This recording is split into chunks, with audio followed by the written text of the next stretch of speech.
Obrigada. Valeu. 3, 2, 1, com vocês. Olá, está começando mais um episódio do Ressoa, projeto criado em parceria com o Instituto de Cultura para promover a integração cultural e artística dentro da comunidade acadêmica.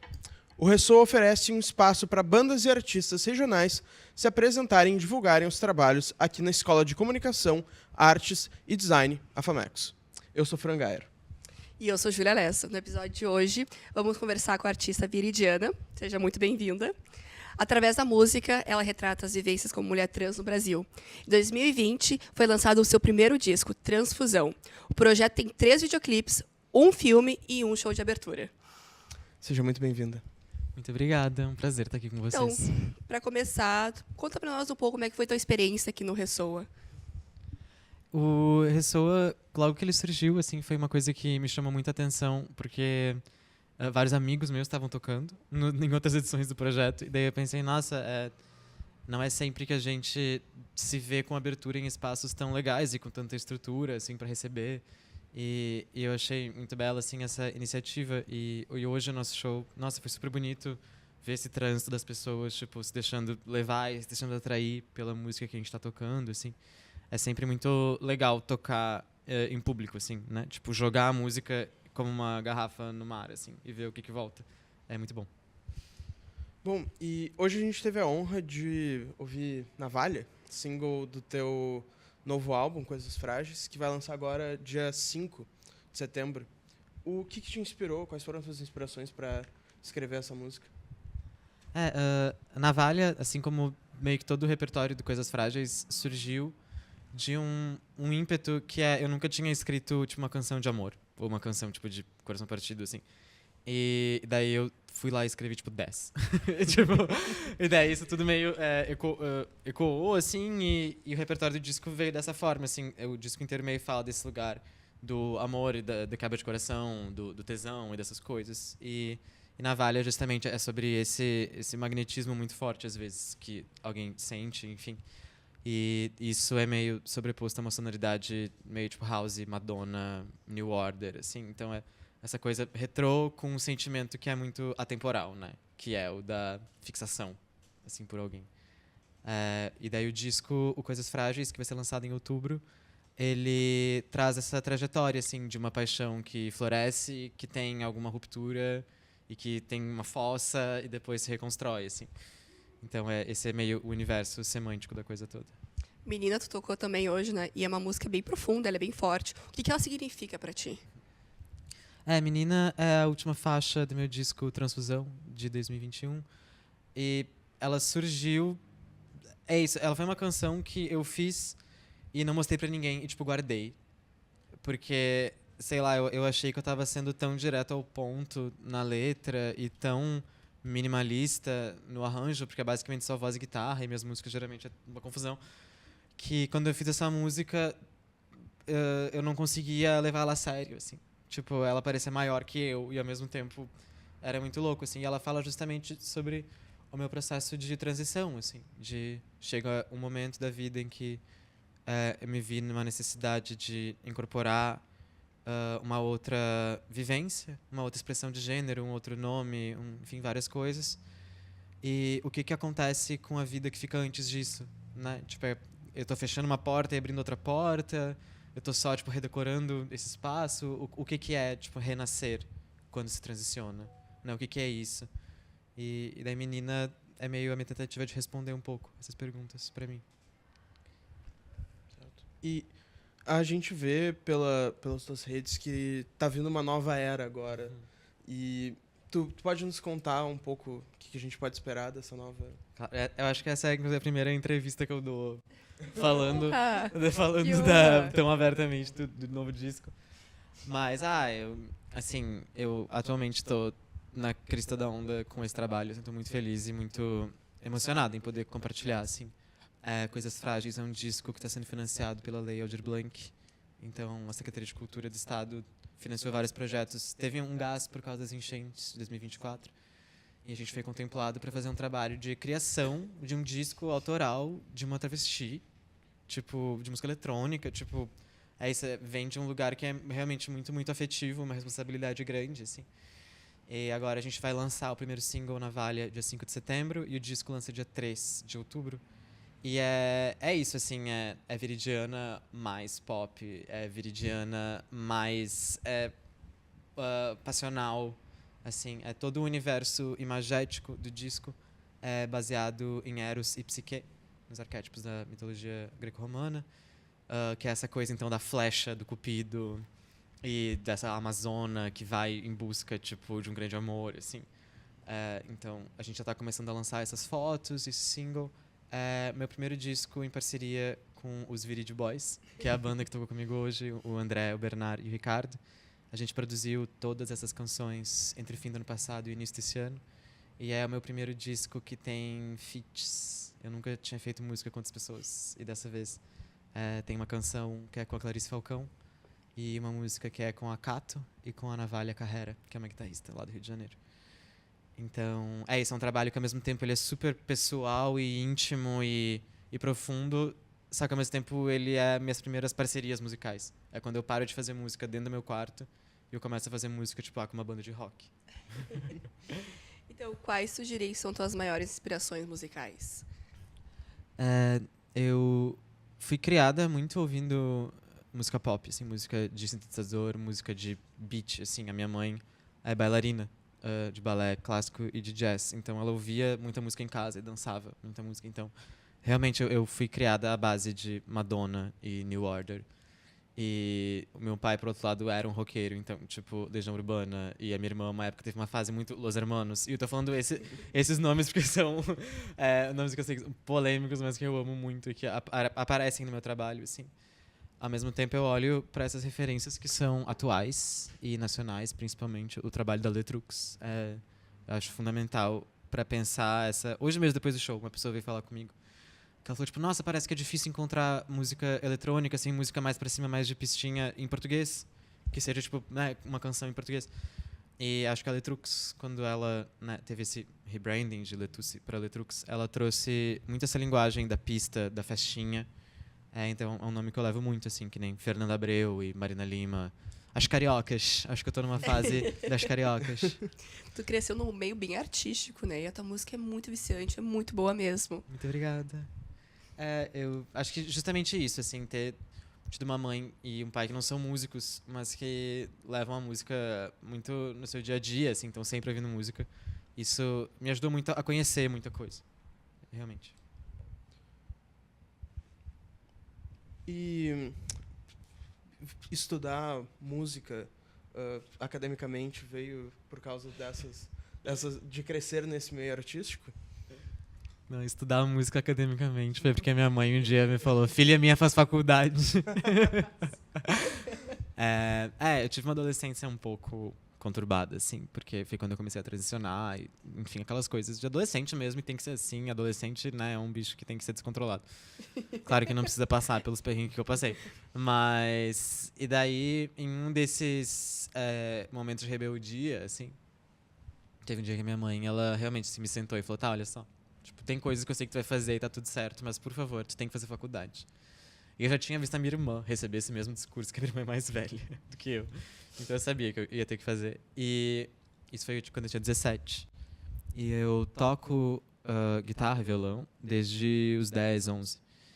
E eu não tinha o ímpeto disso virar uma profissão, sabe?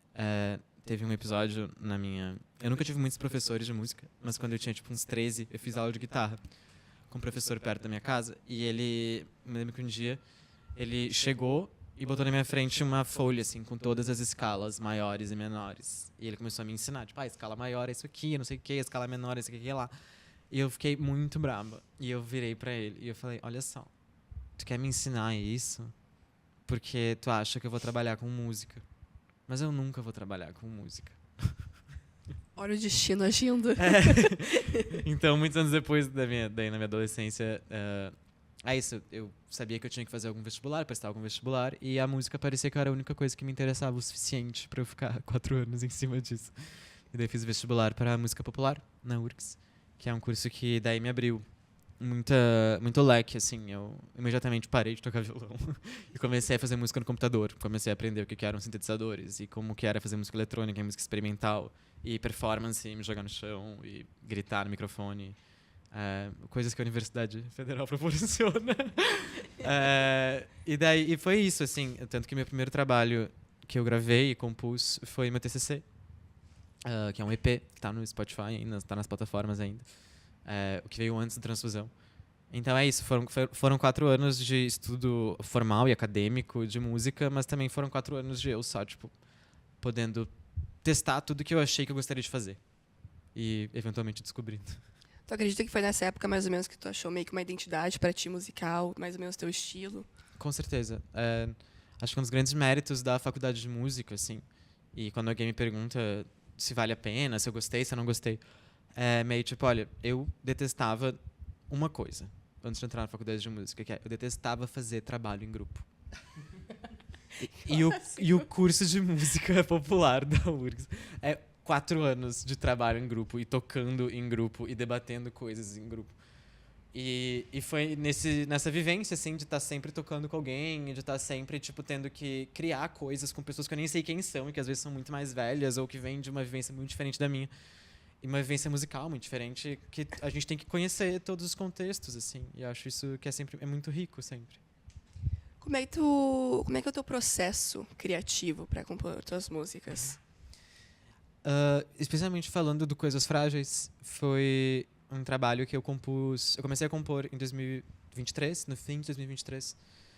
A primeira música que eu escrevi pro disco e que meio que clicou foi Você Puxou Meu Tapete, que eu toquei hoje no show. E essa, por exemplo, foi um dia eu cheguei em casa muito mal da cabeça, eu liguei o gravador do celular e peguei o violão e, tipo, cuspi uma música, assim. Foi uma improvisação que deu muito certo, assim, que saiu muito pronta.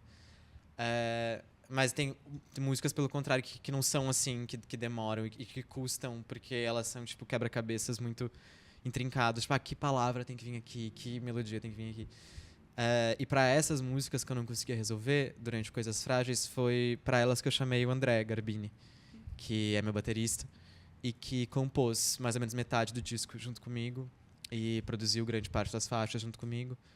E daí tudo pode acontecer. Liga uma guitarra no amplificador, faz uma linha de baixo no computador, enfim, é tudo muito misto, mas é sempre a partir do som. Eu quase nunca só sento na frente de um papel e escrevo palavras, assim. Eu busco muito o timbre, a textura que vai fazer eu sentir essas coisas antes. Bom, e como é ser uma cantora que representa a comunidade LGBTQIA+, no nosso estado, no Rio Grande do Sul? Eu acho que essa é uma das coisas que eu mais reflito. Tipo, porque, por um lado, eu acho que eu e muitas das pessoas trans ou LGBTQIA+, que eu conheço, assim, é isso, a gente tá num ponto em que é 2025 e a gente quer ser reconhecido e reconhecida por outras coisas, né? Que não identidade, que não esses fatores. Ao mesmo tempo, a gente precisa martelar isso, né? A gente precisa frisar. Tipo, eu acho importante frisar hoje na sua música que tinha uma travesti no palco do campus da PUC, tipo, isso é babado, tipo, isso é importante. Isso abre portas, isso cria modelos e todas aquelas coisas. Então, tem várias coisas na minha carreira assim que realmente eu sinto que eu pude atingir por ser uma pessoa dissidente de gênero, assim. Eu acho que na cultura a gente começa a ver alguma espécie de mudança. Eu acho que, por exemplo, os espaços do Estado do Rio Grande do Sul, assim, da Secretaria de Cultura, são pessoas que eu sei que estão atentas a essas questões, de um jeito ou de outro.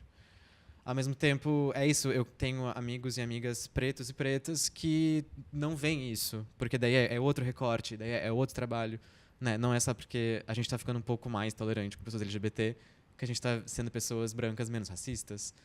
Então, toda essa salada de fruta assim, que realmente muito complexo. Mas, como eu vejo o meu lugar nisso tudo, realmente, assim, levantando uma bandeira e criando mesmo uma imagem.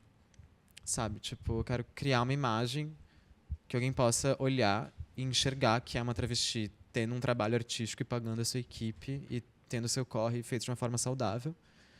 E eu quero que uma outra pessoa trans possa olhar essa mesma imagem e dizer, tipo, me vejo aí, sabe? Quais foram os maiores desafios que tu enfrentou durante a tua caminhada, durante o teu trajeto na música? Acho que como artista independente é muito difícil a gente não falar da coisa mais chata do mundo, que é dinheiro. É muito... É realmente, assim, é muito precário, né? Tipo, a gente sai de casa e toca por pouco aqué. A gente sai de casa e toca por nenhum aqué, na real. Ou a gente sente que a gente tem que ficar cobrando pelo mínimo de espaço, né? Tipo, festivais que são realizados que não contratam artistas daqui, shows que são trazidos para cá que não tem show de abertura e poderiam ter um artista local abrindo por 40 minutos e teria pouquíssimo custo a mais para quem está produzindo esse evento. Ao mesmo tempo, é muito difícil a gente se comunicar com o nosso público hoje em dia, porque as redes sociais é basicamente um jogo de quem impulsiona mais é visto mais. Então, eu acho que a cadeia produtiva da música independente, hoje em dia, assim, ela deu alguns passos para trás. A gente está tendo que ganhar no olho de novo, assim, sabe? Tipo, os 10 minutos que eu passo quando eu desço do palco e converso com umas 2 ou 3 pessoas que vieram falar comigo, assim, acabam representando mais do que uma pauta de assessoria de imprensa, às vezes, sabe? Tipo, acho que a moeda de troca, assim, mais valiosa hoje em dia é meio que o olho no olho. E isso é difícil, porque tem pessoas que não gostam muito de fazer isso, tem pessoas que têm dificuldade em fazer isso. Eu, com sorte, me enxergo como uma pessoa extrovertida, uma pessoa que gosta de ouvir quem veio me ouvir. Mas eu acho que a maior dificuldade justamente é entrar em contato e falar direto com quem quer nos ouvir. Sim, e como artista, como tu se sente conversando com o público, com pessoas que te admiram? Qual o sentimento que fica disso? Eu acho que é muito gratificante, assim. A música, pra mim, ela vem, na verdade, como uma coisa que é solitária, no primeiro momento, né? Tipo, eu aprendo a tocar um instrumento sozinha, eu gravo minhas primeiras canções sozinha. Eu tô muito à frente do meu processo visual, criativo, enfim. E é sempre uma grande surpresa quando alguém vem falar comigo e fala que faz sentido. Sabe? Quando alguém fala, tipo, nossa, aquela frase que tu falou, ou tipo, nossa, eu nunca tinha ouvido uma música assim antes, ou nossa, essa parte me pegou muito. Isso nossa, é um êxtase muito grande, assim. Porque acho que uma das coisas que a gente mais tem fome, talvez, como ser humano no século XXI, é pertencimento, assim, né? Tipo, a gente gosta muito de sentir que a gente tá com outra pessoa, que a gente entende outra pessoa. E acho que acho que esse diálogo, assim, quando ele rola, assim, como artista, pra mim é um sinal que eu fiz tudo certo. Então, tu pretende fazer mais shows fora do estado? Ampliar?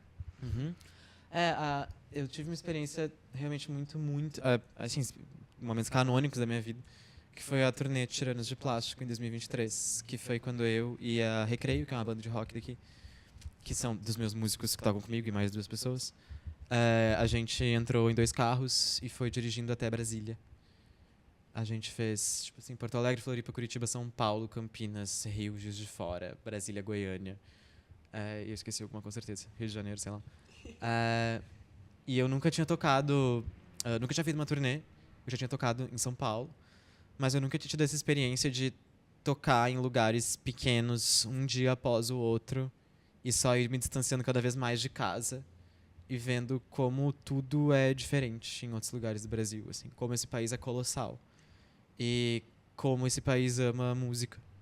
Assim, a gente, cada noite assim que a gente tocava era alguém nos falando uma coisa diferente sobre o nosso próprio trabalho, assim, sabe? Tipo, coisas diferentes ressoando em cada bar que a gente tocava. A gente tocou no festival em Goiânia, e daí a gente pôde conhecer os artistas que tocam lá. Muito mágico, assim. E o plano, justamente, é ano que vem fazer a turnê do disco novo, do Coisas Frágeis. Que é isso. E que, no fim das contas, a turnê é um grande perrengue, né? Porque é se jogar no desconhecido. Mas é, tipo, o melhor perrengue que eu já fiz em toda a minha vida. Nas tuas redes, tu postou que ficou 2 anos sem postar desde o teu último lançamento, né? Durante esse processo, tu conseguiu adquirir bastante coisa para o teu novo álbum. Qual foi o motivo dessa distância entre um lançamento e outro? Então, tem um motivo que é dinheiro, né? Fazer música custa dinheiro. E no fim das contas, eu senti que eu precisava viver um pouco entre uma coisa e outra, assim. Tipo, eu tenho uma amiga, a Ana Maia. Várias pessoas falam isso, mas quem me falou primeiro foi a Ana Maia. Então, pra mim, o crédito é ela. Que é... A Ana trabalha com música. E ela costuma dizer que o primeiro disco de alguém é, tipo, os greatest hits da vida inteira daquela pessoa até ali. Então, se eu lancei o Transfusão em 2020, eu tinha 22 anos. Aquilo é 22 anos de experiência acumulada em um disco. O Coisas Frágeis é um greatest hits de 2022 pra cá. Né? Tipo, eu demorei 2 anos entre lançar Pérolas, que foi em 2023, e lançar Navalha, que vai ser agora, em 5 de setembro de 2025. Porque eu acho que eu sinto que eu precisava mudar minha perspectiva, assim. E amadurecer, e viver, e quebrar a cara. E ver o que as pessoas dialogam no meu trabalho, o que elas não dialogam, sabe? Tanto que é isso. Se eu tivesse engatado direto alguma coisa depois de Pérolas, seria mais do que eu estava pensando naquele momento. E eu sinto que eu precisei mudar de ideia. Eu precisei querer o rock, sabe? Bom, e o que tu acha que falta pra a gente ouvir mais vozes e mais artistas queer aqui no Rio Grande do Sul, no sul do país? A gente tem que dar tempo, espaço e recurso para essas pessoas produzirem, sabe? Porque é isso, acho que quando a gente começa a estudar estudos de gênero, estudos decoloniais em música, em qualquer coisa, assim, a primeira coisa que a gente descobre é que essas pessoas existem. Né? Tipo, a gente não ouve tantas pessoas queer aqui porque elas não existem. Não. A gente sabe que elas existem. E elas não estão sendo vistas ou sendo ouvidas não porque elas não merecem ou porque o trabalho é ruim. Porque tem muito trabalho ruim que é muito visto e muito ouvido.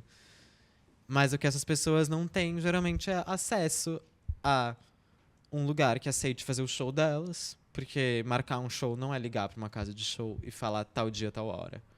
É tu mandar uma mensagem no Instagram que talvez a pessoa te responda daqui a uma semana pedindo quantos seguidores tu tem, e teu material, e ter um videoclipe, um vídeo ao vivo, para eles verem se eles querem te buscar. Sabe? E eu entendo as casas de show também, porque a casa de show não quer fechar no negativo. E é por isso que eu falo de recurso e estrutura e tempo, sabe? Porque para fazer arte, tu tem que experimentar.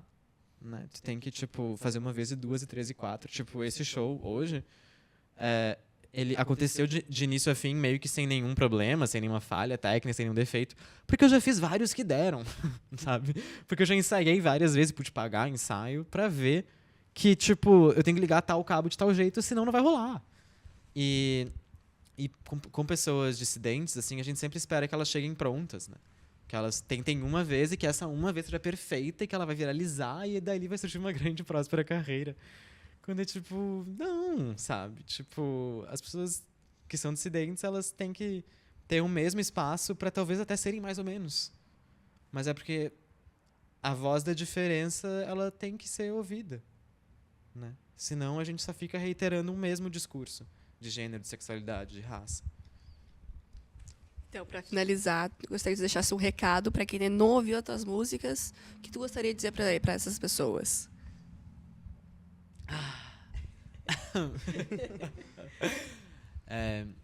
Queria dizer que meu nome é Viridiana, com I.